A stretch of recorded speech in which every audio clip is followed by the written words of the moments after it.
Hello, friends, and welcome back to Malicious Compliance Stories. I have a saying that I like to use: never piss off the person who cuts your hair, works on your teeth, or makes your food. I consider them words to live by. Great post, OP. Good on you for sticking to your guns. But before we begin, best way to support our channel is to leave comments, like, and subscribe with the turned-on bell so you don't miss the new video every single day. Here we go. Cooks should know not to mess with the cook. I was on base working the sandwich bar in the dining facility. I had a long line of customers because when I worked the sandwich bar, I added way more food than I was supposed to. As I'm rushing to get the soldiers in and out, I get a female sergeant, and she informs me that she's a cook for the other dining facility on base. Naive me thinks she's trying to be friendly, but instead, she walks over to the utensil rack, takes a fork, brings it to me, and in her most Karen and loud voice says, "So I know you're supposed to use a fork to grab the deli meat."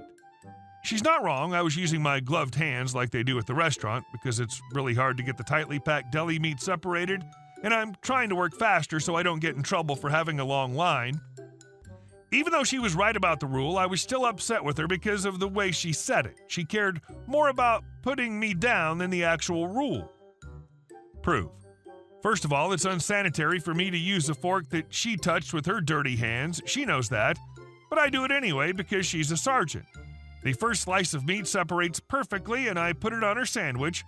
But that second slice is married to the next one and will not budge. So now I'm scraping the meat and it starts to shred. She gets frustrated, but I'm loving it. As I shred the meat some more, she barks at me to just put both slices on her sandwich, to which I reply, "Sorry, I can't do that. As you know, the rules are only 2 slices of meat per sandwich." I never followed that rule, which is why I had a long line of customers. Once the meat's completely shredded, it finally separates. I figured no reason to stop there and made her the ugliest sandwich possible. It was so bad that when I looked at the next sergeant in line, he held up his hands in surrender and quietly said, "You can use your hands for my sandwich." And our second story. Take one EP, add a dash of malicious compliance, a sprinkle of petty revenge. It's delicious. My ex is the very definition of an entitled person. She fakes a disability to get a check, has never worked a day in her life, and has always expected everything in life handed to her. Now, all that being said, I hold none of that against my son. When our son was born, her bubble of spoiled rotten extended out to him. For a while, I didn't blame her. She wasn't ever supposed to be able to carry a child to term, and I wasn't supposed to be able to father anymore. I'd had a vasectomy after my third son was born, so yeah. Got this one tested, and yes, he's mine. But as always happens with entitled people, it was never enough, and eventually we split. Now I pay a hefty amount of child support, more than the courts would actually order, and I pay on time, every time. It's enough that even after food, clothes, and other expenses, she still has plenty left over to spoil him, even if it's not up to her wants. Recently, she began to complain about the fact that when I buy him presents, they always stay with me. I have him 3 days a week, but she wants his entire toy stash to go back to her house during her 4 days. I refused. She continued to complain, and I fumed about it to my new wife, and a plan started brewing. I agreed that from now on, I would send half of what I got him for the holidays to her house, and it could all stay there. She was proud of herself. Easter was coming. I'd already bought my normal bounty, mostly consisting of outside toys. I had water guns, balls, bats, a giant outdoor bowling set, and a liberal sprinkling of candy. I went shopping again, this time with my wife. No outdoor toys this time, knowing she would not take him out to play with them. No, this time I went a route that would suit her musical and artistic child. He loves playing outside in the dirt, by the way. She just can't keep up with him when he does. I went musical, loud, and as obnoxious as I could find. A recorder, noisemakers, laser guns that made a dozen different sounds, and enough candy to put a bull moose into a diabetic coma. Enough to equal the dollar amount I spent on his original basket. Every bit of that went home with him after he had a nice long day of running around outside, happy as a clam. She, of course, was thrilled seeing the volume. Her little prince was getting a quadruple Easter. My parents also gave him a basket. Hours later, I was informed that she didn't want me sending things home if that was the kind of toys I was going to bring him.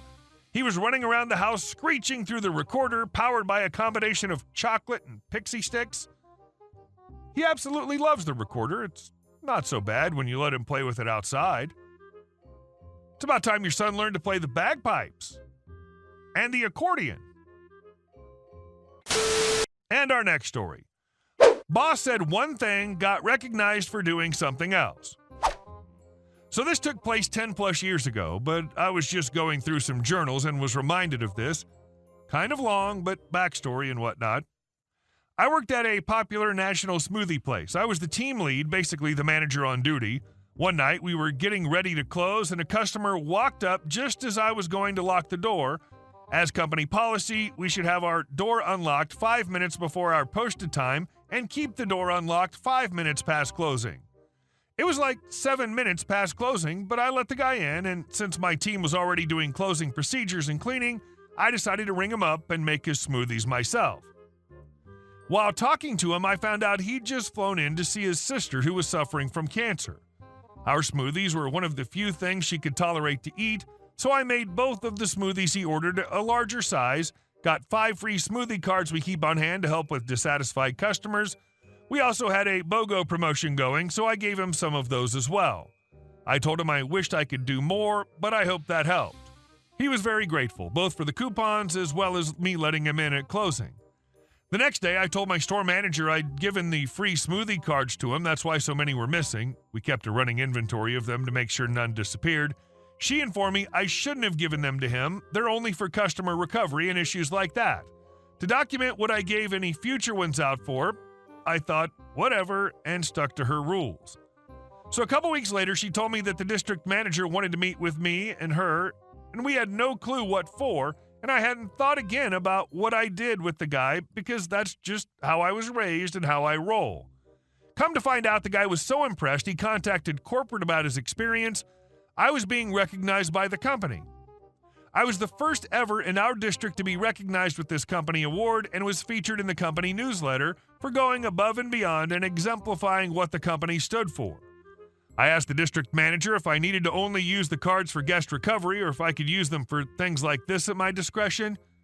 He looked at me like I was crazy and told me of course I could use them for anything I get was worthwhile, but I should always do that. My manager was not happy with me, but couldn't say anything because I got permission from over her head. And our last story. The lady refused to leave the pool, so we called the cops. I, 18-year-old female, am the manager at a pool. I've been the manager for 3 years. All the managers in this pool company are high school/college kids. Everybody in the community knows and likes me. There's a lady named M and her son K. I've known them for 2 years. K is nonverbal and he has autism. This means oftentimes when we tell him not to run and to exit the pool for safety break, that he doesn't listen. That's okay with us. There are a lot of disabled children who come to our pool and we do our best to accommodate them, and his mother had been very cooperative with us until this year. This year, she started allowing Kay to swim in the deep end unsupervised. She sits on the opposite side of the pool, not in the water at all, and her son is not in arm's reach. At first, I thought that maybe she couldn't swim, but it turns out she doesn't want to get her hair wet. Kay's 4 years old and a very small boy, and the deep end is 4 feet deep, which is just deep enough for a small child to struggle. When my pool opened this year, in the first week alone, I had to jump in the water and save him twice because his mother was not watching him and he began to struggle. His mother insists that he is able to swim because he's able to stay afloat on his own. While this is true, he does not have the endurance to stay afloat for long periods of time. When he gets tired, he often grabs random strangers or things to stay afloat and rest. This indicates to me and my lifeguards that he should not be swimming alone because both times that he drowned were times in which he got tired and didn't have anything or anybody to grab onto. After both times that I rescued her son, I spoke to M to discuss that she needed to supervise K to prevent this from happening again, and she insisted that he can swim by himself. Obviously he can't, as I've had to save him twice. I told my supervisor about this, and the next time he visited my pool while M and K were swimming, he told her she had to have her son within arm's reach or that she had to leave. She neither left nor supervised her son, so he called the cops on her. The cops escorted M out, and all the residents in M made a huge stink about it on Facebook. They're saying that we're ableist and racist.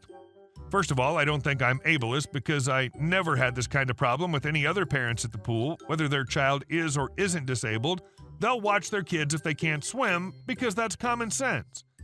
Second of all, I don't know what's so racist or ableist about wanting M to watch her son so that he stops drowning. It's so horrifying to watch a child swim knowing that if you take your eyes off him, that he might start to drown. I wanted to prevent her son from drowning again, but now the neighborhood Facebook moms are mad about this and complaining to HOA. Edit. When you ask a patron to leave the pool and they say no, then they are formally considered trespassing. We told them this and that if she stayed, the cops would be called. She still didn't leave, so we called the cops to escort her off the premises.